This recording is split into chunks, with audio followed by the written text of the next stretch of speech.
Assalamualaikum warahmatullahi wabarakatuh.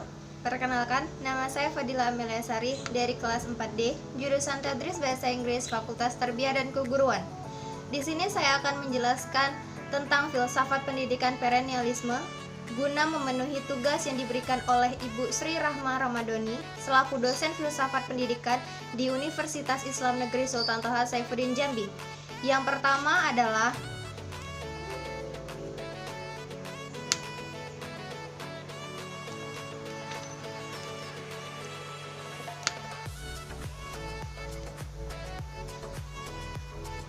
latar belakang filsafat perennialisme. Perennialisme berasal dari kata perennis atau bahasa Latin atau perennial dari bahasa Inggris yang berarti tumbuh terus sepanjang waktu atau abadi. Perennialisme merupakan suatu aliran dalam pendidikan pada abad ke-20.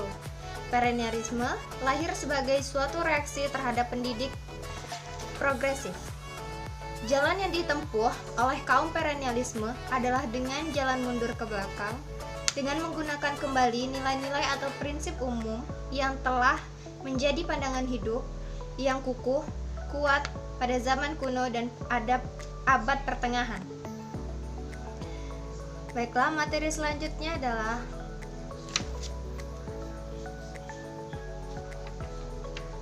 teori konsep pendidikan dari beberapa tokoh filsafat.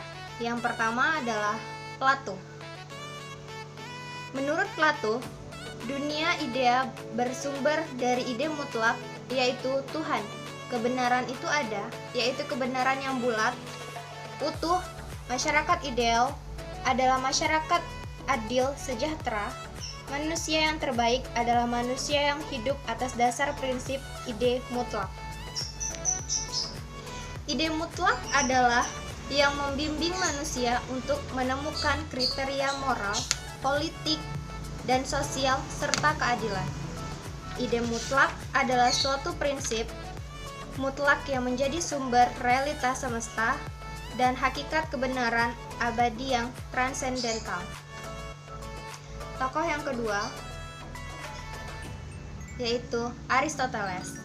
Aristoteles merupakan murid dari Plato. Menurut Aristoteles, mengajarkan cara berpikir atas prinsip realitas yang lebih dekat dengan alam kehidupan manusia sehari-hari. Manusia adalah makhluk materi dan rohani sekaligus. Manusia juga disebut sebagai hewan rasional, memiliki kesadaran intelektual dan spiritual. Ia hidup dalam alam materi hingga akan menuju pada derajat yang lebih tinggi, yaitu kehidupan yang abadi atau alam supranatural. Tokoh yang ketiga yaitu Thomas Aquinas. Thomas menekankan dua hal dalam pemikiran tentang realitasnya, yaitu dunia tidak diadakan dari semacam bahasa dasar.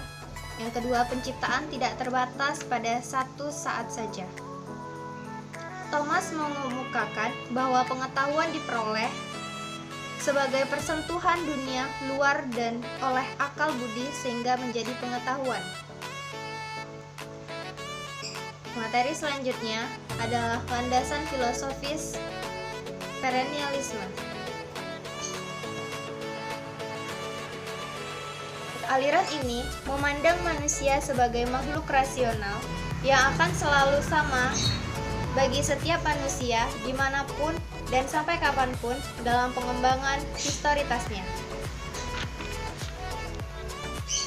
Perennialisme dilatar belakangi oleh filsafat Plato sebagai bapak idealisme klasik, filsafat Aristoteles sebagai bapak realisme klasik, dan filsafat Aquinas yang mencoba memadukan antara filsafat Aristoteles dengan ajaran filsafat gereja Katolik yang tumbuh pada zamannya.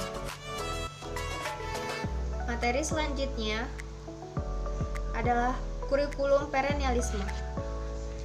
Kurikulum perennialisme ada 3, yaitu 1. Pendidikan harus mengangkat pencarian kebenaran manusia yang berlangsung terus-menerus. Kebenaran apapun akan selalu benar dimanapun.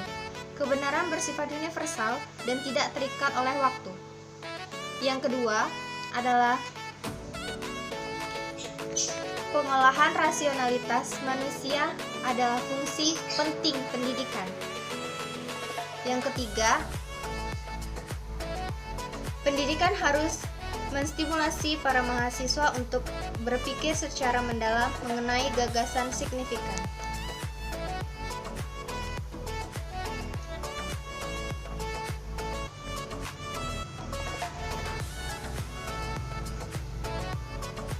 Materi terakhir yaitu prinsip pendidikan perennialisme secara umum.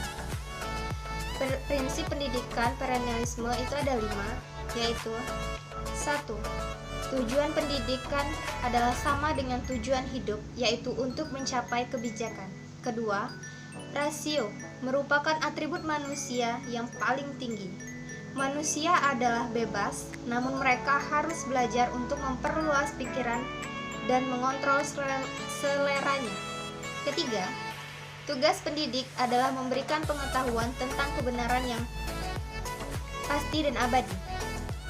Yang dipentingkan dalam pendidikan adalah mata pelajaran General Education yang meliputi bahasa, sejarah, matematika, IPA, filsafat, dan seni, serta membaca, menulis, dan berhitung. Keempat, sekolah bagi anak merupakan peraturan yang artificial. Kelima, mempelajari karya besar dalam literatur yang menyangkut sejarah, filsafat, seni, begitu juga dalam literatur yang berhubungan dengan kehidupan sosial, terutama politik dan ekonomi. Baiklah, sekian dari saya. Lebih dan kurangnya saya mohon maaf. Saya akhiri, wabillahi taufiq wal hidayah. Wassalamualaikum warahmatullahi wabarakatuh.